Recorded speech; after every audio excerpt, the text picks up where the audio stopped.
खबर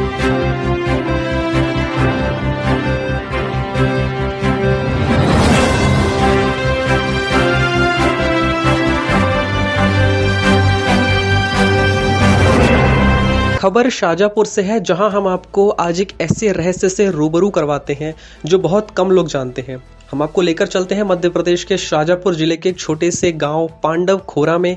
इस गांव का रहस्य पांडव काल से यानी महाभारत काल से जुड़ा हुआ है। यहाँ एक शिव मंदिर है जो कि रहस्यमय है, लेकिन इसका इतिहास जानकर हर कोई चकित रह जाता है। आइए हम आपको बताते हैं क्या है ये रहस्य शिव मंदिर का और गांव पांडव खोरा का। शाजापुर जिला मुख्यालय से करीब 5 किलोमीटर की दूरी पर स्थित गोपेश्वर महादेव का प्राचीन मंदिर मठ है और इस मंदिर को लेकर मान्यता है कि यहाँ पांडवों ने अपने अज्ञातवास के दौरान शिव मंदिर की स्थापना कर शिव आराधना की थी और इसी के बाद से उक्त स्थान का नाम पांडव खोरा और पांडु खोरा प्रचलित हो गया। चहुओर घनी हरियाली और पहाड़ियों से घिरा पांडव खो का ये शिव मंदिर अपने अंदर कई तरह की मान्यताएं लिए हुए है। मंदिर में विगत 19 वर्षों से गोपेश्वर महादेव की पूजा आराधना कर रहे महंत लक्ष्मणपुरी का कहना है कि मान्यता अनुसार पांडव खोरा का शिव मंदिर महाभारत कालीन है और यहाँ कुंती पुत्र पांडवों ने अज्ञातवास के दौरान शिवकर महादेव की आराधना की थी और इसी के बाद इस तपोभूमि का नाम पांडवों के नाम से प्रसिद्ध हो गया। महंत के अनुसार मंदिर में श्रद्धालु जो भी कामना लेकर पहुंचते हैं उनकी मनोकामना पूरी होती है। महंत ने बताया कि मराठा साम्राज्य के बाद से पांडु खोरा का अस्तित्व प्रकाश में आया और अति प्राचीन महादेव मंदिर भक्तों के दर्शन और आस्था का केंद्र बना। इसके बाद राजपूत समाज और सिंधिया परिवार के पांडव खोरा के मंदिर की देखरेख का जिम्मा लिया। प्रकृति प्रेमी और महादेव के प्रति आस्था रखने वालों के लिए पांडव खोरा के मंदिर का बेहद महत्व है। गौरतलब है कि मान्यताओं के अनुसार महाभारत काल में पांडव अज्ञातवास गुजारने के लिए मालवांचल क्षेत्र में आए थे और उन्हीं में से एक स्थल वर्तमान में शाजापुर जिले के नजदीक है और उसे पांडव खोरा के नाम से जाना जाता है।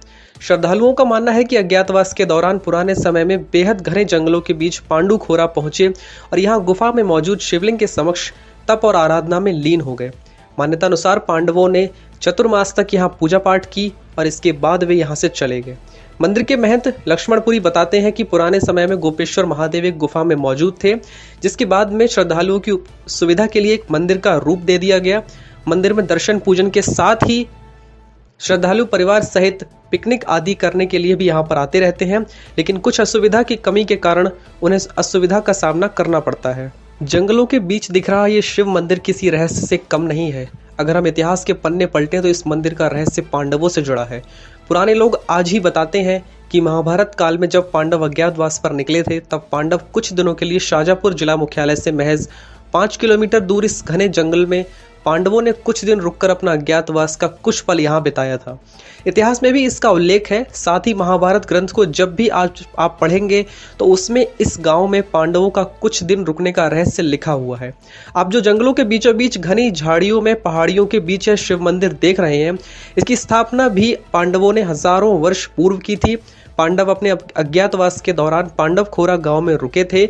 इस दौरान पांडवों ने अपने इष्ट भगवान भोलेनाथ की मूर्ति की स्थापना कर यहाँ रोज पूजा अर्चना करते थे। बताया जाता है कि जिस समय पांडवों ने यहाँ अज्ञातवास के दौरान शिव मंदिर की स्थापना की थी तब भगवान भोलेनाथ का जलाभिषेक के लिए इस जंगल में दूर दूर तक पानी नहीं था। तब भीम ने जलाभिषेक और अपनी पानी की पूर्ति के लिए यहाँ पहाड़ों पर गदा से प्रहार किया। तब पहाड़ियों ने भी पसीना छोड़कर पानी उपलब्ध करवाया था, जो आज दिनांक तक सतत काल से बहता हुआ नजर आता है।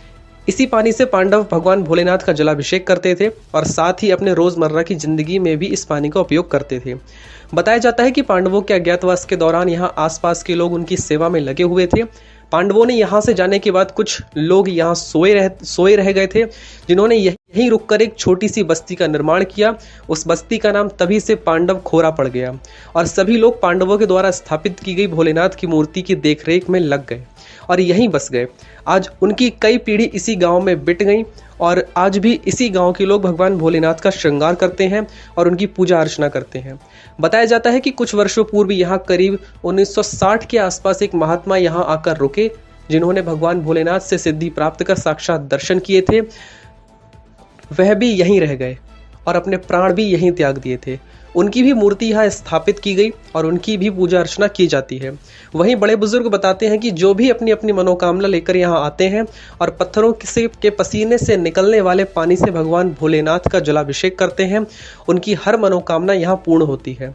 और यह भी बताते हैं कि भोलेनाथ की पूजा अर्चना के बाद बिल्वपत्र, भांग, धतूरा और गांजे का भोग लगाते हैं और महात्मा जी को भी अपनी श्रद्धा अनुरूप पूजा करते हैं। उनकी हर मनोकामना यहाँ से पूर्ण कर लौटते हैं। इस मंदिर का कई वर्षों पुराना रहस्य आज भी लोगों की ज़बान पर है। बताते हैं कि 1970 में राज्य मंत्री द्वारा इस मंदिर का जीर्णोद्धार किया गया था और उनका शिलान्यास किया गया था, लेकिन भोलेनाथ की जगह नहीं बदली गई। आज भी यहाँ दूर दराज से लोग भगवान भोलेनाथ से मन्नत करने आते हैं और अपनी मन्नत पूर्ण होने के बाद मन्नत पूरी करने यहाँ ज़रूर आते हैं। पहाड़ियों के बीच बसा यह मंदिर आज भी पर्यटन का स्थल के रूप में जाना जाता है। घने जंगल और पहाड़ियों के बीच होने से यहाँ लोग पिकनिक पार्टी मनाने भी आते हैं। यहाँ के ग्रामीणों का कहना है कि श्रावण मास में भोलेनाथ का प्रतिदिन श्रृंगार किया जाता है और प्रतिदिन भोलेनाथ का जलाभिषेक भी किया जाता है और प्रतिदिन नए नए भोग लगाए जाते हैं। कभी श्रद्धालु खुद लेकर आते हैं तो कभी गाँव के लोग भोलेनाथ का श्रृंगार करते हैं। यह भी कहा जाता है कि जब पांडव इस जगह से गए तो इस जगह को सूना नहीं छोड़ा गया। यहाँ 24 घंटे कोई ना कोई उपलब्ध रहता ही है। पहाड़ियों के बीचों बीच और घने जंगल में बना यह शिव मंदिर पांडवों के आराध्य देव के रूप में जाना जाता है, क्योंकि इस मंदिर की स्थापना पांडवों ने महाभारत काल में की थी। तभी से यहाँ भगवान भोलेनाथ को एक पल के लिए भी सूना नहीं छोड़ा जाता है। यहाँ कोई ना कोई रहता ही है। बताया जाता है कि जिस समय पांडव यहाँ रुके थे तब यहाँ दूर दूर तक कोई ना कोई बस्ती थी और ना ही कोई इंसानी रहवासी इलाका, मात्र जंगल ही जंगल हुआ करता था। पांडवों ने यहाँ कुछ समय बिताने के बाद यहाँ से कहाँ चले गए इसका भी किसी को कोई ज्ञान नहीं है। यहाँ के बड़े बुजुर्ग आज भी बताते हैं कि पांडवों के द्वारा किए जाने वाले सभी कार्यों के यहाँ पर प्रमाण होना दिखाई देते हैं। पांडवों के रहस्य से जुड़ा यह शिव मंदिर आज भी विकास की राह देख रहा है।